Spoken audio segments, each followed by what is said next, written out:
Hello, everybody, and welcome to Romancefull's Tarot. I'm about to begin here with a reading. Now, this is a reading that is dedicated, to the beautiful sign of Libra. My dear friends, this is your channeled reading with messages from above and the other side. So there are some messages, there are some warnings.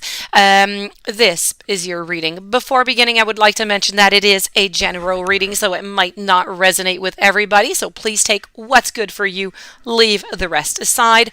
Also, if you do have any questions you would like to contact me, please do so. My information is in the YouTube description box. It will be my great pleasure to assist you. And if you have not yet subscribed to the channel, please do click onto the subscribe button to show your support to the channel, and it would be greatly appreciated. And I do thank you so very much. So with no further ado, let me begin this reading and give you the beautiful messages that you have. We have acceptance, we have courage, we have death, and we have guilt. And we are going to conclude this reading over here with a message from one of your guides. So let's begin with acceptance. This is about learning to accept the things that you simply cannot change. Right now, your soul is learning acceptance. Now, this may force you to feel out of control in a situation or with another person in your life. You need to just realize that the universe has given you this incredible opportunity to release control. Perhaps doing so is going to help you realize that there is a rhythm, there's a rhyme, or there's a reason to everything in life. Rather than thinking that these are accidents that are occurring, you need to refer to these conditions as moments of divine design. Maybe it's a person or a situation that you do not agree with right now. For the moment, instead of having a knee-jerk reaction that is based on an emotional response, you need to stop. You need to step back. You need to observe. And you need to make an attempt to understand both sides of the equation, which is an incredible gift for you to practice tolerance, grace, and patience. So realizing that although you have come to accept a situation or a condition, it doesn't necessarily mean that you are condoning a behavior or that you support it. You see it for what it is, and you recognize that there is something very rich to learn from that situation, from that behavior.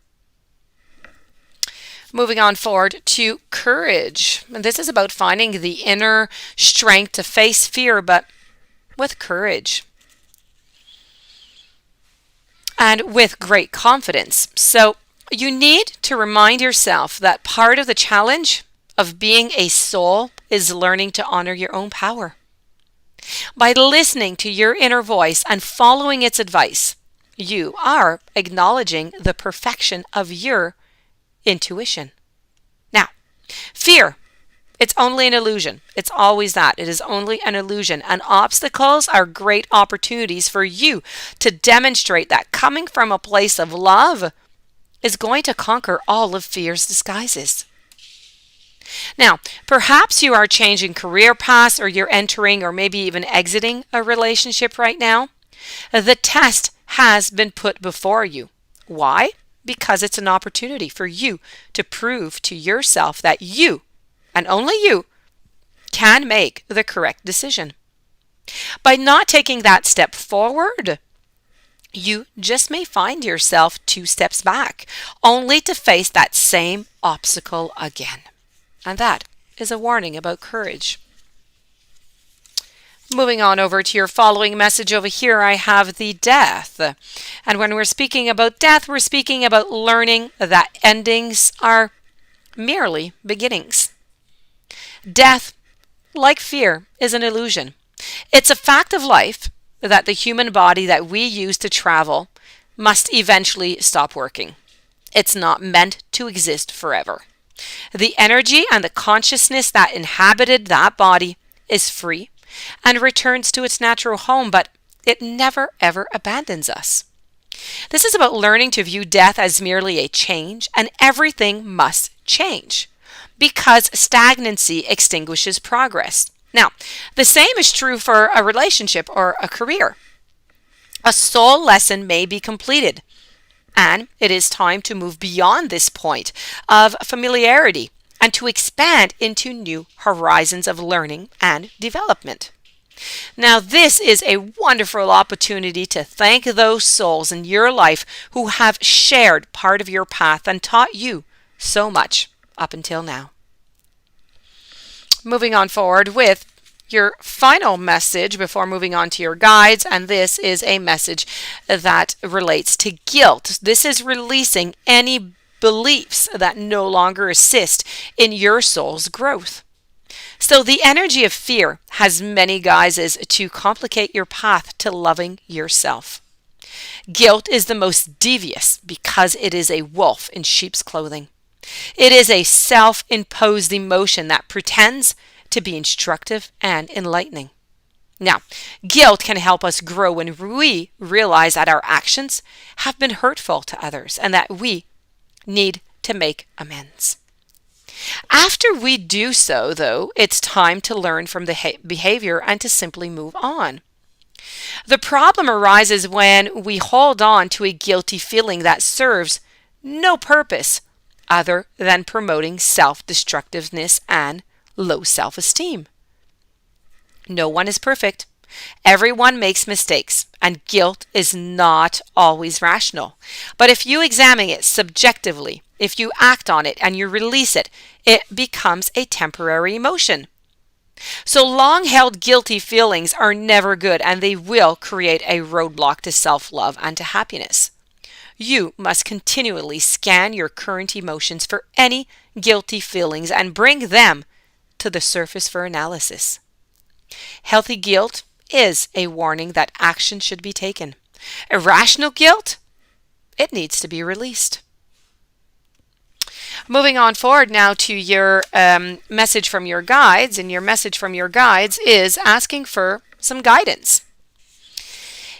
You must be mindful that you're not on this journey alone. It can seem that way at times, it can, but there are many souls, and not only on the earth plane, but in the spiritual realm, who have your very best interests at heart and are always eager to help you. All you have to do is reach out and ask. When moments arise that are difficult for you and you feel that you need the help making the correct choice, assistance is always going to be there for you. And this was the agreement that you had before incarnation, whether you're conscious of it or not. There are several ways to contact your guides: through contemplation, meditation, prayer, asking for contact in the dream state. Your connection to the wisdom of your guides is omnipresent, and it's your job to find the best way for you to receive it. Guides and other teachers work very closely with you, and they understand your physical habits and your mental processes so that they can steer you into that right direction. Now, besides personal assistance, they also have the ability to influence your earthly circumstances for your own benefit. There are many beings that are surrounding you from many realms. You need to make it a daily ritual to ask your guides to go before you on your earthly path and to show you the way. And this, my dear friends, does conclude your reading with your loved ones and the other side. I do hope that you enjoyed the reading. I do hope that it brought you some interesting messages that you'll be able to use. If you do have any questions, you would like to contact me, please do so. It'll be my great pleasure to assist you. Please don't forget to subscribe to the channel. Have yourself a beautiful day. Thank you for being there, and many blessings to you.